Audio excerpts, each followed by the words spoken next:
ایک دفعہ کا ذکر ہے کہ ایک چھوٹے سے گاؤں میں ایک غریب لکڑہارا رہتا تھا۔ وہ بہت محنتی اور ایماندار تھا۔ ایک دن وہ جنگل میں لکڑیاں کاٹ رہا تھا کہ اچانک اسے ایک پری نظر آئی۔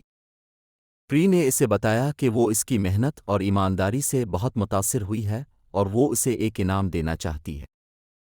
پری نے لکڑہارے سے کہا کہ وہ اسے ایک جادوئی تھیلی دے گی۔ اس تھیلی میں ایک خاصیت تھی کہ جب بھی لکڑہارا اسے ہلائے گا اس سے سونے کے سکے نکل آئیں گے۔ لکڑہارا بہت خوش ہوا اور اس نے پری کا شکریہ ادا کیا۔ لکڑہارا گھر واپس آیا اور اپنی بیوی کو جادوئی تھیلی کے بارے میں بتایا۔ اس کی بیوی بھی بہت خوش ہوئی اور اس نے لکڑہارے سے کہا کہ اب وہ امیر ہو جائیں گے اور انہیں کبھی بھی غربت کا سامنا نہیں کرنا پڑے گا۔ لکڑہارے نے تھیلی کو ہلایا اور اس سے سونے کے سکے نکلنے لگے۔ اس نے اور اس کی بیوی نے بہت خوشی خوشی زندگی گزارنا شروع کر دی۔ ایک دن لکڑہارا شہر گیا۔ وہاں اسے ایک امیر آدمی نے دیکھا۔ امیر آدمی نے لکڑہارے سے پوچھا کہ وہ اتنا امیر کیسے ہو گیا ہے۔ لکڑہارے نے اسے جادوئی تھیلی کے بارے میں بتایا۔ امیر آدمی لکڑہاری کی تھیلی سے بہت متاثر ہوا۔ اس نے لکڑہارے سے کہا کہ وہ اسے تھیلی بیچ دے۔ لکڑہارے نے پہلے تو انکار کر دیا، لیکن امیر آدمی نے اسے بہت زیادہ پیسے کی پیشکش کی۔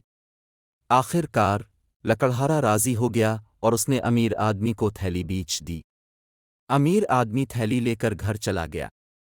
اس نے تھیلی کو ہلایا اور اس سے سونے کے سکے نکلنے لگے۔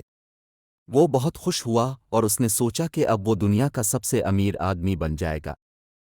لیکن اگلے دن جب امیر آدمی نے تھیلی کو ہلایا تو اس سے کوئی سکہ نہیں نکلا۔ وہ بہت پریشان ہوا اور اس نے لکڑہارے کو بلایا۔ لکڑہارے نے امیر آدمی کو بتایا کہ تھیلی صرف ایک بار کام کرتی ہے۔ اس نے امیر آدمی کو یہ بھی بتایا کہ اسے تھیلی بیچنے پر افسوس ہے۔ امیر آدمی نے لکڑہارے سے معافی مانگی اور اسے وعدہ کیا کہ وہ آئندہ کبھی بھی کسی سے دھوکہ نہیں دے گا۔ لکڑہارے نے امیر آدمی کو معاف کر دیا۔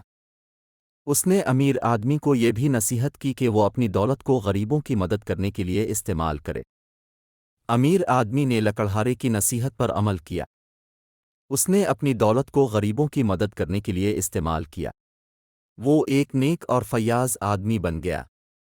سبق: ایمانداری ہمیشہ بہترین پالیسی ہوتی ہے۔